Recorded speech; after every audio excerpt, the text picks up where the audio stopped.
కూడా పరిస్థితులన్నింటినీ కూడా పూర్తి స్థాయిలో భక్తులకు సంబంధించి అక్కడికి చేరుకున్నటువంటి భక్తులకు కానీ మిగిలినటువంటి వారికి ఇబ్బంది కలగకుండా వాళ్ళందరూ కూడా ప్యానిక్ కాకుండా ఉండేందుకే మొదట ప్రయత్నాలు అయితే చేశారు. అక్కడి వరకు ప్రస్తుతం పరిస్థితి సాధారణంగా స్థితికి వచ్చింది. కానీ మిగిలినటువంటి గాయపడ్డటువంటి వారు మిగిలినటువంటి వారి సంబంధించినటువంటి విషయంపైనే ప్రస్తుతం తీసుకోవాల్సినటువంటి చర్యలు వాటన్నిటిపైన కూడా ఇప్పటికే ముఖ్యమంత్రి చంద్రబాబు నాయుడు ఆయన అనంతపురం జిల్లా పర్యటనకు సంబంధించి కూడా ఉన్నారు. అయినప్పటికీ కూడా ఇక్కడ ఉన్నటువంటి పరిస్థితిని ఎప్పటికప్పుడు కూడా ఆయన పర్యవేక్షిస్తున్నారు. అధికార యంత్రాంగంతో కూడా మాట్లాడడం జరిగింది.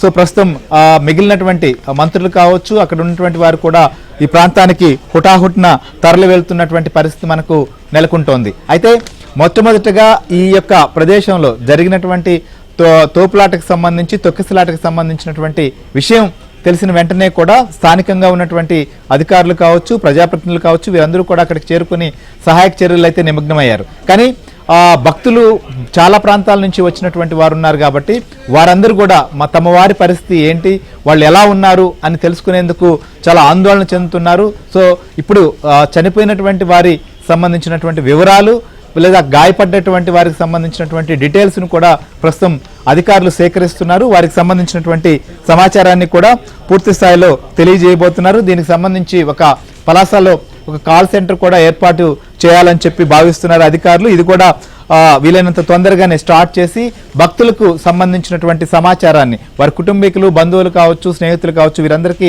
సమాచారాన్ని అందించేటువంటి ప్రయత్నం కూడా ఒకవైపు జరుగుతోంది. అయితే ఈ ఆలయానికే ఈ ప్రాంతం వారు ఎందుకు వస్తుంటారు ఎలా అనేటువంటి అంశం పైన కూడా ప్రస్తుతం అందరూ ఆరా తీస్తున్నారు. అయితే ముఖ్యంగా చూసుకున్నప్పుడు కాశీబుగ్గ సంబంధించి కూడా ఇది పలాసకు సమీపంలోనే ఉన్నటువంటి ప్రదేశం. ఇక్కడ ఆలయానికి సంబంధించి నిర్మించిన అప్పటి నుంచి కూడా దీనికి ఒక విశిష్టత కూడా ఉంది. ఆ నేపథ్యంలోనే దీనికి సంబంధించి కూడా భక్తులు ఇక్కడికి వస్తున్నారనేది మనకు తెలుస్తోంది. సో అయితే ప్రస్తుతం తొక్కిసలాటకు సంబంధించినటువంటి విషయం పైన ప్రభుత్వం కూడా రియాక్ట్ అయింది. ప్రభుత్వం ఎలాంటి చర్యలు తీసుకుంటుంది గాయపడ్డటువంటి వారిని పలాసలోనే వైద్య సేవలు అందించబోతున్నారా అవసరమైతే విశాఖపట్నం కూడా తరలిస్తారా ఏంటి ప్రభుత్వం ఏం చేస్తుంది అనే దానిపైన కూడా మనం మా ఏపీ బ్యూరో చీఫ్ రామారావు కూడా మనతో పాటు లైవ్లోకి అందుబాటులోకి వచ్చారు. వారిని అడిగి కూడా తెలుసుకుందాం. రామారావు చెప్పండి ఏంటి సో ప్రస్తుతం ఎంతమంది చనిపోయారు అనేటువంటి దానిపైన నెంబర్ రకరకాల నంబర్స్ వస్తున్నప్పటికీ కూడా అయితే తీవ్రమైనటువంటి విషాదం. సో మనకు డిపార్ట్మెంట్ నుంచి అందుతున్నటువంటి సమాచారం ఏంటి ఇంకొకటి ప్రభుత్వం ఈ సంఘటన పైన రియాక్ట్ అయ్యి ఏ చర్యలు ప్రస్తుతం అక్కడ తీసుకుంటోంది?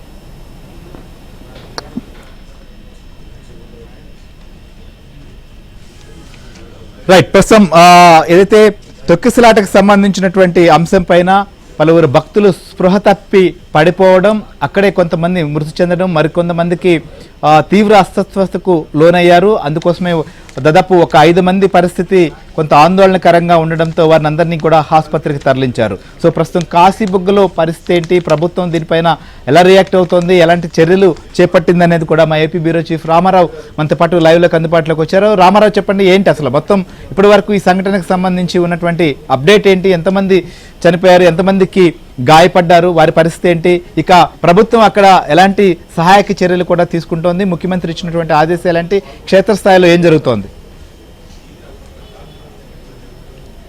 శ్రీహరి కార్తీక మాసం ఏకాదశి రోజు పైగా శనివారం వెంకటేశ్వర స్వామికి అత్యంత ప్రీతిపాత్రమైన రోజు కావటంతో ఈరోజు కార్తీక మాసం ఏకాదశి రోజు శనివారం పైగా కార్తీక మాసంలో శ్రీవారిని దర్శించుకుంటే అత్యంత పవిత్రంగా ఉంటుందని మేలు జరుగుతుందని అనేక మంది భక్తులు ఈరోజు శ్రీకాకుళంలోని కాశీబుగ్గ ఆలయానికి వెళ్ళటం అక్కడ తొక్కిసలాట జరిగి ఇప్పటి వరకు కూడా 9 మంది మరణించారు అని అధికారికంగా సమాచారం అందుతుంది. దాదాపుగా ఒక 5గురు మాత్రం ఆసుపత్రిలో చికిత్స పొందుతున్నారు. వారిలో కూడా 3 పరిస్థితి విషమంగా ఉంది అని కొద్దిసేపటి క్రితం సమాచారం అందింది. వీళ్ళకి మెరుగైన వైద్య చికిత్స అందించి వాళ్ళ ప్రాణాలు కాపాడాలి అని చెప్పి అనంతపురం జిల్లా పర్యటనలో ఉన్న ముఖ్యమంత్రి చంద్రబాబు నాయుడు ఆదేశాలు జారీ చేశారు. శ్రీకాకుళంలో ఉన్న మంత్రి అచ్చెన్నాయుడిని హుటాహుటిన అక్కడికి వెళ్లి పరిస్థితిని సమీక్షించాలని, అవసరమైన వారికి వెంటనే వైద్య సహాయం అందించే విధంగా, అవసరమైతే వాళ్ళని మెరుగైన వైద్య సహాయం కోసం శ్రీకాకుళం ఆసుపత్రికి లేదా వైజాగ్ ఆసుపత్రులకు తరలించాలి అని కూడా సీఎం ఆదేశాలు ఇచ్చారు. వెంటనే ముఖ్యమంత్రి కూడా అనంతపురం నుంచి ఈరోజు పెన్షన్ల పంపిణీకి వెళ్లారు. అక్కడి నుంచి కూడా పరిస్థితిని సమీక్షిస్తున్నారు. ఈ నేపథ్యంలోనే ఈ ఆలయానికి సంబంధించి ప్రధానంగా ఘటనకి కారణమైతే ఇక్కడ ఉండే ఇంటెలిజెన్స్ వర్గాలు కానీ, లేకపోతే హెడ్ క్వార్టర్స్లకు కానీ అందిన సమాచారం ప్రకారం కానీ, లేకపోతే ముఖ్యమంత్రి కార్యాలయానికి అందిన సమాచారం ప్రకారం అయితే మాత్రం ఆలయంలో పైకి వెళ్లేందుకు దాదాపుగా ఒక 20 మెట్లు ఉంటాయి. 20 మెట్లు అంటే అది ఫస్ట్ ఫ్లోర్ కావటంతో, first floor equal to first floor అది.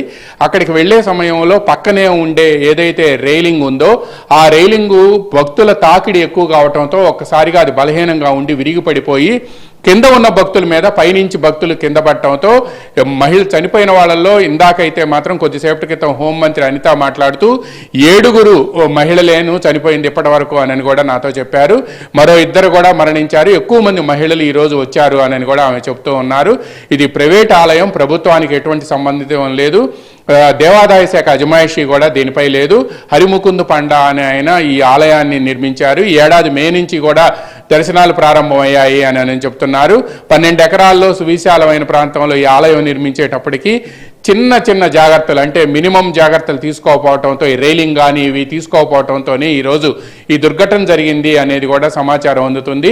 ఏకాదశి రోజు, పైగా కార్తీక మాసం శనివారం, శ్రీవారికి ప్రీతిపాత్రమైన రోజు ఈ విధంగా 9 మంది భక్తులు మరణించడం అనేది కూడా అందరినీ కలిచివేసింది. ముఖ్యమంత్రి చంద్రబాబు నాయుడు కూడా ఎక్స్లో ఈ సంఘటన తనను తీవ్రంగా కలిచివేసిందని, ఇది అత్యంత దురదృష్టకర సంఘటన అని చెప్పటమే కాకుండా దీనిపై వెంటనే విచారణ జరపాలని, అదేవిధంగా సహాయక చర్యలు అందించేందుకు ఆ ప్రాంతానికి అక్కడ ఉండే ప్రజాప్రతినిధులు, అధికారులు తరలి వెళ్ళాలి అని కూడా ముఖ్యమంత్రి ఆదేశాలు జారీ చేశారు. అదేవిధంగా దేవాదాయ శాఖ మంత్రి ఆనం రామనారాయణ రెడ్డి కూడా ఈ సంఘటనకు సంబంధించి అక్కడ ఉండే దేవాదాయ శాఖ అధికారులను అక్కడికి వెళ్లి సహాయక చర్యలు అందించాలని, అసలు దుర్ఘటనకు కారణం ఏంటో కనుక్కొని తనకు చెప్పాలి అని కూడా ఆదేశాలు జారీ చేశారు. హోంమంత్రి అనిత కూడా కొద్దిసేపటి క్రితమే విజయవాడకు చేరుకుంది. ఆమె కూడా విజయవాడలో ఈ సంఘటన జరిగిన వెంటనే దిగ్భ్రాంతికి గురయ్యారు. జరిగిన సంఘటన గురించి అక్కడ ఉండే పోలీసు అధికారులతో మాట్లాడి సహాయక చర్యలు చేపట్టాలని ఆదేశించారు. ఇక నేరుగా అచ్చెన్నాయుడు అయితే శ్రీకాకుళం నుంచి నేరుగా వ్యవసాయ శాఖ మంత్రి దుర్ఘటన జరిగిన కాశీబుగ్గకు బయలుదేరి వెళ్లారు. అక్కడుండి సహాయక చర్యలు చేపడతాము అని కూడా కొద్దిసేపటి క్రితం చెప్పారు. ఈ ఆలయంలో మామూలుగా ఇది ఇంత ప్రతి శనివారం, ఆదివారం సెలవు దినాల్లో ఈ ఆలయానికి దాదాపుగా సగటున 1000 మంది వరకు కూడా భక్తులు వచ్చి శ్రీవారిని దర్శించుకుంటారు అని కూడా చెప్తున్నారు. కానీ ఈరోజు ఏకాదశి, కార్తీక మాసం శనివారం కూడా కావటంతో వేల మంది భక్తులు పుణ్యస్నానం ఆచరించి ఈరోజు శ్రీవారిని దర్శించుకుంటే మేలు కలుగుతుంది అనేది కూడా భక్తుల్లో ఉంది.